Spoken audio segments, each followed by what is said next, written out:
ভারতীয় সেনাবাহিনী এবার যুদ্ধের বদলে একেবারে বলা যায় যেন বদলে যাওয়া চেহারার সঙ্গে তাল মিলিয়ে আরও এক বড় পদক্ষেপ নিতে চলেছে।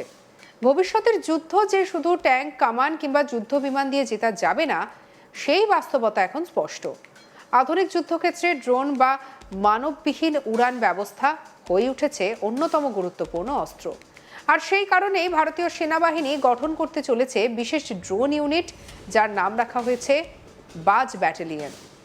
সেনাপ্রধান জেনারেল উপেন্দ্র দ্বিবেদী জানিয়েছেন, এই বিশেষ ব্যাটালিয়নের মূল লক্ষ্য হবে সেনাবাহিনীর ড্রোন ব্যবস্থাকে আরও শক্তিশালী, আরও সংগঠিত এবং আরও কার্যকর করে তোলা। বর্তমানে ভারতীয় সেনার কাছে 50,000-এর বেশি ড্রোন এবং অন্যান্য মানববিহীন উড়ান ব্যবস্থা রয়েছে। আগামী দিনে এই সংখ্যা আরও বাড়বে বলেই মনে করছে সেনা। তাই এত বড় ড্রোন ব্যবস্থাকে দক্ষভাবে পরিচালনা করার জন্য প্রয়োজন বিশেষভাবে প্রশিক্ষিত সেনাকর্মী। সেই লক্ষ্যেই তৈরি হচ্ছে বাজ ব্যাটালিয়ন। প্রশ্ন উঠতেই পারে, এই বাজ ব্যাটালিয়ন আসলে কি? সহজ ভাষায় বললে এটি হবে এমন একটি বিশেষ সেনা ইউনিট যেখানে শুধুমাত্র ড্রোন পরিচালনা, রক্ষণাবেক্ষণ, প্রযুক্তিগত সহায়তা, নজরদারি এবং যুদ্ধক্ষেত্রে ড্রোন ব্যবহারের জন্য প্রশিক্ষিত সেনারা কাজ করবেন। অর্থাৎ ড্রোন সম্পর্কিত সমস্ত গুরুত্বপূর্ণ দায়িত্ব এক জায়গা থেকে পরিচালিত হবে। সেনাপ্রধান জানিয়েছেন যে আগামী দিনে ড্রোনের সংখ্যা যেমন বাড়বে, তেমনই বাড়বে প্রযুক্তির পরিবর্তন। নতুন মডেলের ড্রোন আসবে, পুরনো ড্রোন আপগ্রেড করতে হবে, অনেক ড্রোন বদলাতে হবে।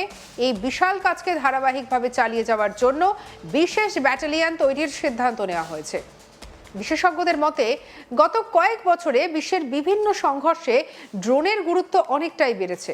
সীমান্তে নজরদারি থেকে শুরু করে শত্রুপক্ষের অবস্থান চিহ্নিত করা, যুদ্ধক্ষেত্রে সরাসরি ছবি পাঠানো, সেনাদের নিরাপদে তথ্য পৌঁছে দেওয়া, সব ক্ষেত্রেই এখন ড্রোন বড় ভূমিকা পালন করছে। আগে কোনো এলাকার তথ্য সংগ্রহ করতে সেনাদের সরাসরি সেখানে যেতে হতো, এতে ঝুঁকি ছিল অনেক বেশি। কিন্তু এখন একটি ছোট ড্রোন কয়েক মিনিটের মধ্যেই সেই এলাকার বিভিন্ন ভিডিও, ছবি পাঠিয়ে দিতে পারে। ফলে দ্রুত সিদ্ধান্ত নেওয়া সম্ভব হয়। ভারতীয় সেনাবাহিনীও সেই আধুনিক ব্যবস্থার দিকে এগোচ্ছে। ভবিষ্যতের যুদ্ধ যে প্রযুক্তি নির্ভর হবে তা মাথায় রেখেই এই উদ্যোগ নেওয়া হয়েছে। সেনাবাহিনীর বক্তব্য অনুযায়ী শুধু ড্রোন কিনলে হবে না, সেই ড্রোন পরিচালনার জন্য দক্ষ জনবল তৈরি করাও সমানভাবে গুরুত্বপূর্ণ। কারণ অত্যাধুনিক প্রযুক্তি তখনই কার্যকর হয় যখন সেটি পরিচালনার জন্য দক্ষ মানুষ থাকে। বাজ ব্যাটালিয়নে এমন সেনাদের অন্তর্ভুক্ত করা হবে যারা বিশেষ প্রশিক্ষণের মাধ্যমে ড্রোন এবং রিমোটলি পাইলটেড সিস্টেম পরিচালনা করতে পারবেন। পাশাপাশি তারা ড্রোনের রক্ষণাবেক্ষণ, প্রযুক্তিগত সমস্যা সমাধান এবং যুদ্ধক্ষেত্রে দ্রুত মোতায়েনের কাজও সামলাবেন। বর্তমানে ভারতীয় সেনার হাতে বিভিন্ন ধরনের ড্রোন রয়েছে। কিছু ড্রোন স্বল্প দূরত্বে নজরদারির জন্য ব্যবহৃত হয়, আবার কিছু ড্রোন দীর্ঘ সময় আকাশে থেকে বড় এলাকা পর্যবেক্ষণ করতে পারে। ভবিষ্যতে এই বহর আরও বড় হবে বলেই আশা করা হচ্ছে। সীমান্ত এলাকায় নজরদারির ক্ষেত্রে ড্রোনের গুরুত্ব দিন দিন বাড়ছে। দুর্গম পাহাড়, মরুভূমি কিংবা জঙ্গলের মতো এলাকায় সব সময় সেনা মোতায়েন করা সহজ নয়। সেখানে ড্রোন অনেক দ্রুত পরিস্থিতি বুঝতে সাহায্য করে। শুধু নজরদারি নয়, জরুরি পরিস্থিতিতে সেনাদের কাছে তথ্য পৌঁছে দেওয়া, সম্ভাব্য বিপদের আগাম সতর্কতা এবং অভিযানের পরিকল্পনা তৈরি করতেও ড্রোন গুরুত্বপূর্ণ ভূমিকা পালন করে। সেনাপ্রধানের মতে আগামী দিনে ড্রোন যুদ্ধের পরিধি আরও বাড়াবে। তাই এখন থেকে সেই বাস্তবতার জন্য প্রস্তুত হতে হবে। প্রতিরক্ষা বিশেষজ্ঞদের মতে আধুনিক যুদ্ধক্ষেত্রে তথ্য সবথেকে বড় শক্তি। যে বাহিনী দ্রুত এবং নির্ভুল তথ্য পায় তারা সিদ্ধান্ত দ্রুত নিতে পারে। ড্রোন সেই তথ্য সংগ্রহের অন্যতম বড় মাধ্যম হয়ে উঠেছে। এই কারণে বিশ্বের বহু দেশ এখন ড্রোন প্রযুক্তিতে বড় বিনিয়োগ করছে। ভারতও সেই পথেই এগোচ্ছে। বাজ ব্যাটালিয়ন গঠনের মাধ্যমে ড্রোন পরিচালনার জন্য একটি বিশেষজ্ঞ বাহিনী তৈরি করা হবে। ফলে সেনাবাহিনীর বিভিন্ন ইউনিটকে প্রযুক্তিগত সহায়তা দেওয়া আরও সহজ হবে। আর এই ব্যাটালিয়নের সদস্যদের শুধু ড্রোন ওড়ানো শেখানোই হবে না, কিভাবে দীর্ঘ সময় ধরে ড্রোন পরিচালনা করতে হয়, কিভাবে দ্রুত তথ্য বিশ্লেষণ করতে হয়, কিভাবে বিভিন্ন ধরনের মানববিহীন উড়ান ব্যবস্থাকে সমন্বয় করে ব্যবহার করতে হয়, সেসব বিষয়েও বিশেষ প্রশিক্ষণ দেওয়া হবে। বিশেষজ্ঞদের মতে ভবিষ্যতের যুদ্ধ অনেকটাই প্রযুক্তি, কৃত্রিম বুদ্ধিমত্তা এবং মানববিহীন ব্যবস্থার উপর নির্ভর করবে। তাই এখান থেকেই সেই প্রস্তুতি নেওয়া গুরুত্বপূর্ণ।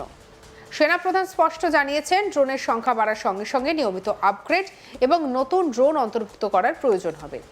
সেই কাজকে সুষ্ঠুভাবে পরিচালনা করাই হবে বাজ ব্যাটালিয়নের অন্যতম বড় দায়িত্ব। ভারতীয় সেনাবাহিনীর ইতিমধ্যে আধুনিকীকরণের একাধিক পদক্ষেপ নিয়েছে।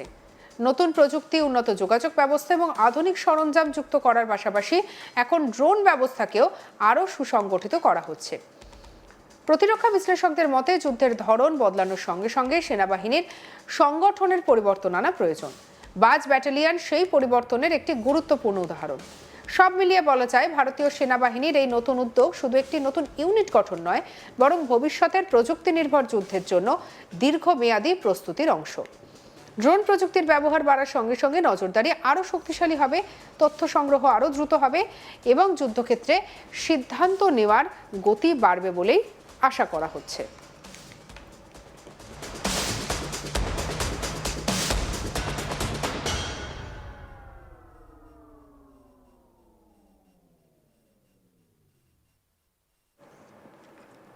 সেনাবাহিনীর বিশ্বাস, এই উদ্যোগ ভবিষ্যতে দেশের প্রতিরক্ষা ব্যবস্থাকে আরও আধুনিক, আরও দক্ষ এবং আরও প্রযুক্তি নির্ভর করে তুলবে। বাজ ব্যাটালিয়ন গঠনের মধ্যে দিয়ে ভারতীয় সেনাবাহিনী স্পষ্ট বার্তা দিল, আগামী দিনে যুদ্ধ শুধু শক্তির নয়, প্রযুক্তিরও। আর সেই প্রযুক্তিকে কার্যকরভাবে কাজে লাগানোর জন্য এখন থেকেই তৈরি হচ্ছে বিশেষজ্ঞ বাহিনী, যারা দেশের নিরাপত্তা ব্যবস্থাকে আরও শক্তিশালী করতে গুরুত্বপূর্ণ ভূমিকা পালন করবে। এবার চলুন সেনাবাহিনী এবং সেনাপ্রধান হিসেবে কর্মদিবসের শেষ দিনে জেনারেল উপেন্দ্র দ্বিবেদী কি বলেছেন শুনে নেওয়া যাক। सर्वप्रथम मैं भारतीय सेना के हर सैनिक शामिल वीर गति प्राप्त बलिदानियों को नमन करता हूं। हमारा अटल सैनिक पहाड़ों, रेगिस्तानों, ग्लेशियरों, जंगलों और दुर्गम सीमाओं पर हर परिस्थिति में देश की सुरक्षा के लिए डटा रहता है। किसी भी कमांडर की असली शक्ति वही सैनिक होता है। उसकी निष्ठा, साहस, अनुशासन ही भारतीय सेना की पहचान है। भारतीय सेना के जांबाज सैनिकों ने काउंटर टेररिज्म ऑपरेशंस में भी अहम भूमिका निभाई है। यूएन डिप्लॉयमेंट और प्राकृतिक आपदा सहायता में अपने उत्कृष्ट कार्यों से समूचे विश्व में भारतवर्ष का परचम लहराया है, चाहे वह कांगो के घने जंगल हो या वेनेजुएला की भूकंपग्रस्त भूमि। इन 2 वर्षों में भारतीय सेना ने प्रगतिशील तरीके से हर मोर्चे पर अपनी तैयारी, संतुलन और सजगता बनाए रखी। उत्तरी सीमाओं पर ऑपरेशन स्नो लेपर्ड के तहत हमारी तैनाती मजबूती और सतर्कता से रही है। पश्चिमी मोर्चे पर भी सेना ने अपने दायित्वों का निर्वहन पूरी गंभीरता और संयम के साथ किया है। ऑपरेशन सिंदूर इसका ज्वलंत उदाहरण है।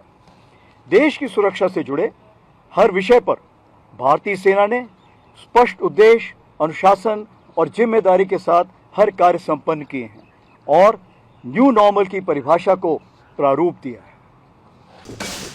প্রতিরক্ষা বিশেষজ্ঞদের মতে, আধুনিক যুদ্ধক্ষেত্রে তথ্যই সবথেকে বড় শক্তি। যে বাহিনী দ্রুত এই নির্ভুল তথ্য পায়, তারা দ্রুত সিদ্ধান্তও নিতে পারে। ড্রোন সেই তথ্য সংগ্রহ অন্যতম বড় মাধ্যম হয়ে উঠেছে। আর এই কারণে বিশ্বের বহু দেশ এখন ড্রোন প্রযুক্তিতে বড় বিনিয়োগ করছে। ভারতও সেই পথেই এগোচ্ছে। বাজ ব্যাটালিয়ন গঠনের মাধ্যমে ড্রোন পরিচালনার জন্য একটি বিশেষজ্ঞ বাহিনী তৈরি হবে। ফলে সেনাবাহিনীর বিভিন্ন ইউনিটকে প্রযুক্তিগত সহায়তা দেওয়া আরও সহজ হবে। সঙ্গে রাখুন আজ তাক বাংলাকে, সাবস্ক্রাইব করতে ভুলবেন না।